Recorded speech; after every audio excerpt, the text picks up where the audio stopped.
studied for a long time. We are trying to understand the pathophysiology, but what we can tell you at this moment, if you have asthma, if you have renal disease, if you have diabetes, if you have hypertension, these are pre-existing conditions that put you at a greater risk to having a worse outcome. So, Jim, just to add a comment to that, because, having been through other serious issues, particularly the very painful early years of HIV, AIDS, when people talk about conspiracy theories, you will always have conspiracy theories when you have very challenging public health crises.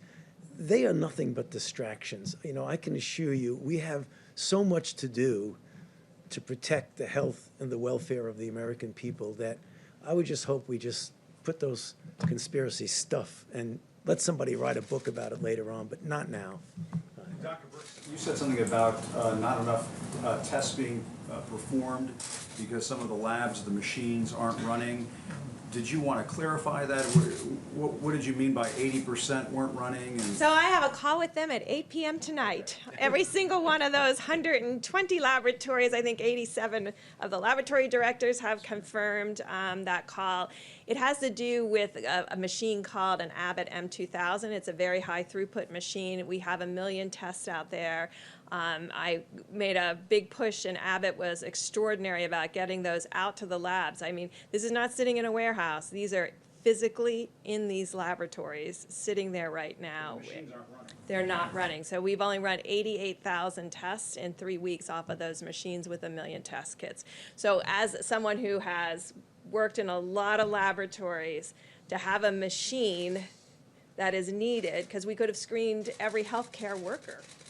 These machines are every place in the country. So they could have screened in these last 3 weeks 100% of the healthcare workers across the country that needed these tests to be done, and they're high throughput.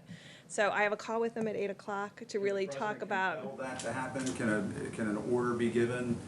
Well, I asked the vice president to give me a chance to talk to my colleagues first, but we have a call with the CEOs of those hospitals tomorrow. Great. Thank you. That's a really important question, and it underscores the fact that Dr. Birx pointed out that with this new test, Abbott Laboratories, FEMA's been busy distributing to states around the country. We purchased 1,200 of these machines to be able to do these tests, but there's 18,000 all across America. And so let me just renew our call to all the hospital administrators and lab operators around America to go and identify those Abbott Laboratories machines and know that while we've already tested more than 1.9 million Americans, our short-term objective is to test as many Americans as possible as we see the coronavirus epidemic emerge in areas around the country. We want to surge those resources. We want states that haven't seen a significant outbreak to have access to that 15-minute test.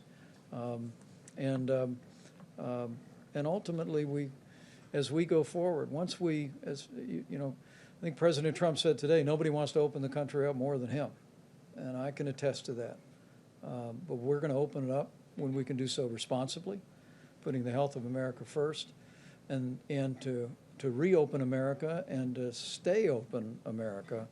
We're working around the clock to continually expand the kind of testing that will allow us to do what these experts call surveillance, so that in every state in the country, once we put this chapter of coronavirus behind us, we hope and trust sooner rather than later that when next fall comes, that we will have a vast array so that CDC can do what it does so well.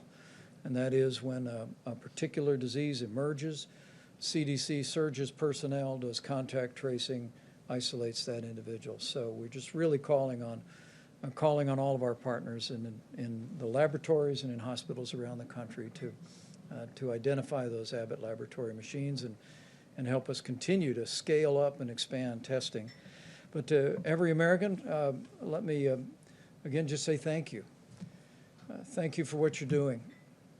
We are in the midst of a week of heartache, and I want to assure every American who has suffered loss that we're with you. We're praying for you and your families, and we'll continue to work our hearts out to make sure these incredible healthcare workers who are inspiring every single one of us all across the country every day have the resources and the support and the equipment to do their job safely, to provide the level of care that any American family would want for their loved one, and to be able to go home safely to their families. And the key to all of that, the key for the next 22 days is 30 days to slow the spread. And I just encourage every American, if you haven't done so recently, go to coronavirus.gov, print off your own copy, pick up the phone and call a friend and just tell them that you heard from the experts, you heard from the president and our team, that we're beginning to see glimmers of hope. Extraordinary progress in California and Washington is a tribute to the people of those states and the leadership of those states. But the beginning of stabilization and perhaps even leveling in New York and New Jersey, Louisiana, and Detroit is a testament to the people of those communities, to the leadership of those states.